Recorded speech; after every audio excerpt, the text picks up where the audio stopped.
I can still remember standing in a refugee settlement in southwest Uganda like it was yesterday.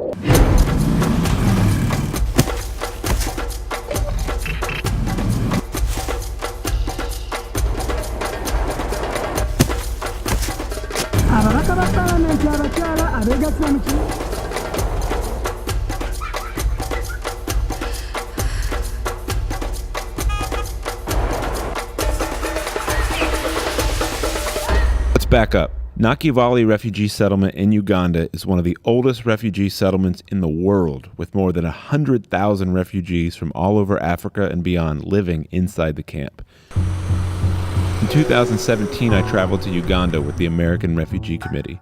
The ARC operates camps all over the world, providing clean water systems, security, counseling, protective services, and more. I learned Uganda actually has some of the most liberal refugee policies in the world, often taking in more than 1 million asylum seekers a year and providing them with land, infrastructure, and a new chance. Less than 1% of refugees globally get resettled in new countries. The rest live in settlements like Nakivale. My journey to Uganda started, oddly enough, with a statistic. Some recent research found that when asked what message they might like to most deliver to their host countries, as many as 75% of all refugees said they just wanted to say thank you. That really struck me. When I got on the ground in Nakivale in southwest Uganda and started talking with the people there, I found something truly remarkable. Humanity, gratitude, perseverance, rebirth.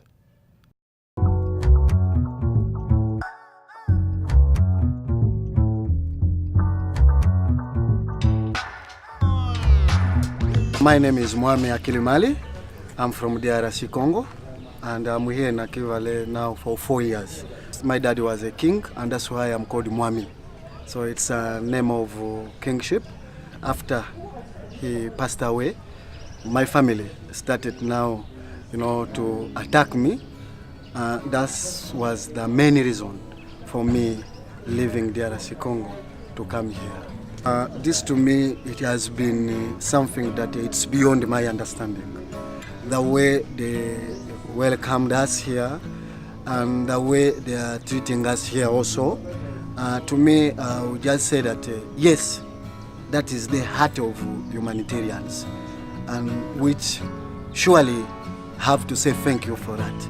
In the war of 97 in Congo, that's when I was seeing images of children crying, no mothers, they're lonely, they're homeless. I always felt like I was touched. When I grew up, I wanted to be a humanitarian. I wanted to work and serve people. I always dreamed having a peaceful life where I can study, I gain my money, I work. That's my dream. I never knew that I can have a land in Uganda and own my own house. But Uganda gave us that opportunity. For sure, I can say many thanks to Uganda. Really, thank you, Uganda. I don't know how I can say it. Even the words are so hard for me to express it. I came from Congo in 2013. Up to now, I am here now. I'm going to 4 years. Insecurity was the biggest problem that made us to come up to Uganda. Wisdom Center is important because it supports community. I wanted to fight against language barrier. There are many people who don't speak English here. So I said, if I bring this kind of idea with little knowledge I have, I can spread English and a big number of people can speak English through this program. My mission is to see at least 80% of people within the community speak English. That's what I'm looking for. But as long as many people don't speak English yet, I'm still here to make sure that people speak English. That's my focus. I learned after talking to Prince, he had already found his way out of the refugee settlement and lived in Kampala, Uganda's capital city. But he returned, seeing how learning English had affected his own life, because he felt compelled to give back. Then I met Ben Tarak. My name is Ben Tarak. I'm a Congolese by nationality, and I'm here in Uganda as a refugee. I do music and painting, and it is my passion that I want to share with people around the world. I do at like social entrepreneur to help the community of Nakivale. When we were a kid, people used to say, I want to become president, I want to become a doctor, I want to become someone else. But as an artist, what I want to become, I can just be an artist and painting things which can be a benefit of the community I live with. Just like Prince, Ben has a life outside the settlement in Kampala, but refused to fully leave Nakivale because he knows he is needed. While I was there, I spent time with Richard, the regional coordinator for the American Refugee Committee, on site in Nakivale. Richard is a native Ugandan who works and basically lives in the camp. He dedicates himself to humanitarian work because, as he put it, tomorrow I could be the refugee. Knowing we were making the story, Richard had something he wanted to say. These are the people of Nakivale Refugee Settlement in Uganda. They are artists, teachers, gardeners, mothers, fathers, and more.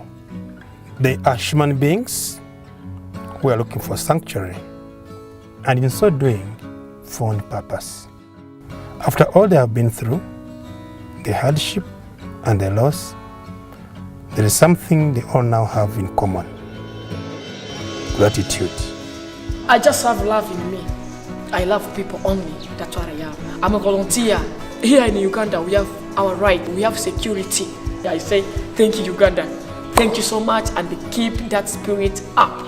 They are doing a wonderful job, and they are welcoming different people from different cultures, different traditions, different countries. It's very hard. We will never stop saying thank you and appreciate them for the service that they are doing. It's been nearly 2 months now since I returned home from Uganda. I think about the people I met there and the stories I heard all the time. I went to see if gratitude can exist amongst those who have endured some of life's most challenging obstacles. From where I sit, the answer is yes. Yes, the people I met were grateful and strong and proud and hopeful.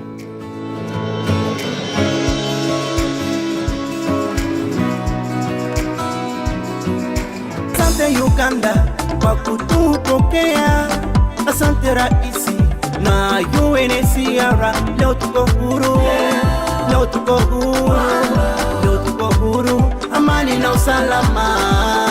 Leo tuko huru, leo tuko huru.